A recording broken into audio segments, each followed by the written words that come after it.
சென்னையில் அரசு பள்ளியில் ஆன்மீக சொற்பொழிவு நடத்தப்பட்ட விவகாரத்தில் எதிர்ப்பு வலுத்து வருகிறது. இந்த நிலையில தான் இந்த பள்ளியில் இருக்கக்கூடிய விழாவில் பள்ளிக்கல்வித்துறை அமைச்சர் அன்பில் மகேஷ் பொய்யாமொழி கலந்து கொள்ள இருக்கிறார். இந்த நிலையில் இந்திய மாணவர் அமைப்பு சார்பில் அந்த பள்ளி முன்பாக போராட்டம் தற்பொழுது நடைபெற்று வருகிறது. காவல்துறையினர் குவிக்கப்பட்டிருக்கிறார்கள், அவர்களோட பேச்சுவார்த்தையில் ஈடுபட்டு வராங்க.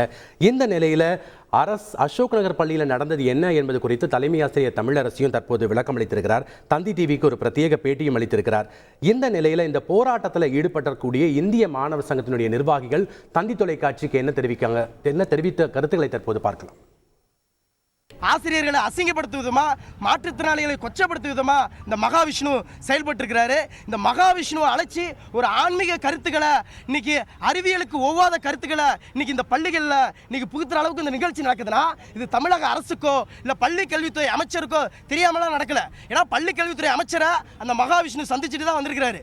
அதே போல ஒரு நேற்றைய முன்தினம் விநாயகர் சதுர்த்திக்கு எல்லா ஸ்கூல்லையும் ஒரு உறுதிமொழி ஏற்புன்னு சொல்றாங்க. அப்ப தொடர்ச்சியா ஒரு ஆன்மீக கருத்துக்களை புகுத்துற அளவுக்கு தான் இன்னைக்கு தமிழ்நாட்டில் செயல்பட்டு இருக்காங்க.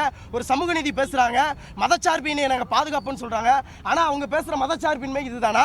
பள்ளி கல்வித்துறை அமைச்சருக்கு இதெல்லாம் தெரியாதா? இன்னைக்கு எத்தனை ஸ்கூல்ல இன்னைக்கு மத கருத்துக்களை பரப்புற அளவுக்கு அதை ஊக்குவிக்கிறாங்களே. அப்ப உடனடியாக அந்த தலைமை ஆசிரியர் மீதும் அதிகாரிகள் மீது நடவடிக்கை எடுக்கணும். எங்களுடைய கல்வி எந்த மாதிரியான கல்வி? ஒரு தமிழ்நாட்டில் இருக்கிறாங்க இன்னைக்கு சமூக நீதி, அதே போல சுயமரியாதை, இன்னைக்கு பகுத்தறிவு மண்ணுங்க தமிழ்நாட்டில். நீங்க பெரியார் மண்ணு, பகுத்தறிவாளன் மண்ணு அப்படிலாம் சொல்லிட்டு பெரியார இன்னைக்கு வச்சு அரசியல் செஞ்சுக்கிட்டு இந்த திமுக அரசு ஒவ்வொரு பள்ளிகள்லையும் ஆன்மீக கருத்துக்களை புகுத்துறத இந்திய மாணவர் சங்கம் வன்மையா கண்டிக்கிறோம். ஒரு பக்கம் கவர்னர் தேசிய கல்விக் கொள்கை தான் பெஸ்ட் அப்படிங்கிறாரு, ஒரு பக்கம் மகாவிஷ்ணு எல்லா ஸ்கூல்லையும் ஆன்மீக பக்தி இலக்கியம் தான் பெஸ்ட் அப்படின்னு சொல்றாரு, ஒருபுறம் மாநில கல்வி தான் பெஸ்ட்னு சொல்லி பள்ளி கல்வித்துறை அமைச்சர் அன்பில் மகேஷ் சொல்றாரு. நாங்க எதை ஏத்துக்கிறது?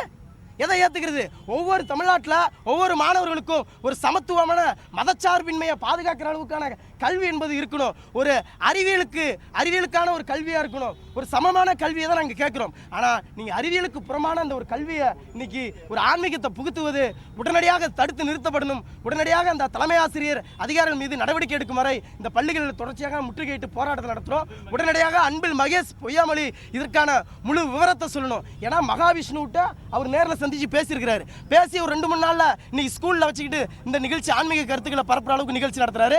மாற்றுத்திறனாளிகளை தரைகுறைவா பேசுறாரு, நீங்க வர்ணாசிரமத்தை புகுத்துவன்னு சொல்றாரு. குறிப்பா அந்த மகாவிஷ்ணு சொல்லியிருக்காரு. இங்க உள்ள மாணவிகள்கிட்ட கேட்டபோது என்ன சொல்றாங்க, நீங்க தியானத்தை அதிக அளவு நீங்க பயிற்சி எடுக்கணும். தியானம் எந்த அளவுக்கு நீங்க பயிற்சி எடுக்கிறீங்களோ அந்த அளவுக்கு நீங்க ஒரு ஆண்கள் ஒரு ஆடை இல்லாம கூட எதிரில் என்ன கூட அந்த நேரத்தில் நீங்க உங்களுடைய மைண்டை மாத்திரக்கூடாது. அந்த அளவுக்கு நீங்க தியானம் பண்ணீங்கன்னா நீங்க கரெக்டா கட்டுக்கோப்பா இருக்கலாம். குறிப்பா நானும் ஒரு ஆண், நான் ஆனால் சட்டையை கட்டிட்டு நிற்க நான் தயார் அப்படின்லாம் சொல்லி ஒரு ஆன்மீகம் மூலியமா ஆபாச கருத்துக்களை இன்னைக்கு பிஞ்சு மனசுல நஞ்ச விதைக்கிற அளவுக்கு அந்த மகாவிஷ்ணு செயல்பட்டதை வன்மையாக கண்டிக்கிறோம். உடனடியாக அவர்கள் மீது பாலியல் குற்ற வழக்குகளை பதிவு செய்யணுங்கிற வலியுறுத்தி தான் இந்திய மாணவர் சங்கம் இந்த போராட்டத்தை முன்னெடுத்து நடத்திக்கிட்டு இருக்கு. பள்ளிக்கல்வித்துறை அமைச்சர் பேசுறது ஒன்றா இருக்குது, செயலில் ஒன்றா இருக்குது. நீங்கள் மீடியாவில் இன்னைக்கு உயர்கல்வியில் பள்ளிக்கல்வியில் நாங்கள் முன்னேற்றம் அடைஞ்சிருக்கிறோம் அப்படின்னு சொல்கிறாங்க. என்ன முன்னேற்றம் அடைஞ்சிருக்கு? இங்கே தமிழ்நாட்டில் உள்ள இன்ஃப்ராஸ்ட்ரக்சர் ஏதாவது முன்னேற்றம் அடைஞ்சிருக்கு. பார்த்தீங்கன்னா அண்ணா பல்கலைக்கழகத்தில் அவ்வளோ முறைகேடு. இன்னைக்கு 11 பேராசிரியர்கள் 11 கல்லூரிகளில் வேலை பார்த்த மாதிரி போலியாக கணக்கு கட்டியிருக்கிறாங்க. அதே போல் பிஎட் காலேஜில் அங்கே உள்ள கொஷின் பேப்பர் 150 கோடிக்கு விற்றுருக்காங்க. கேரளா அண்டை மாநிலங்களுக்கெல்லாம் விற்றுருக்காங்க. அதே இணை பதிவாளர் அங்கே பாலியல் குற்றச்சாட்டில் மாட்டியிருக்கிறாரு. அவர் மீது எந்த ஒரு நடவடிக்கையும் இல்லை இன்ன வரைக்கும். இது மாதிரியான போக்கு தான் இன்னைக்கு போயிட்டு இருக்கு. அவர்கள் மீது எந்த ஒரு நடவடிக்கை எடுக்காம இன்னைக்கு கார் ரேஸ் ஒரு புறம் நடத்துறாங்க, ஒரு புறம் அவர் ஃபாரின்ல போயிருக்கிறாரு. இங்க என்ன நடக்குது? இங்க பள்ளி கல்வித்துறையும் உயர்கல்வியும் சீர்கேடா கிடக்க. அதை பத்தி இந்த அரசு ஏதாவது முயற்சி எடுக்குதானா? கிடையாது. ஒரு பக்கம் பாலியல் சீண்டல்கள் ஒவ்வொரு கல்வி வளாகங்களையும் அதிகரிச்சுக்கிட்டு இருக்கு. அதை தடுக்க இந்த அரசு என்ன முன்னெடுக்குது?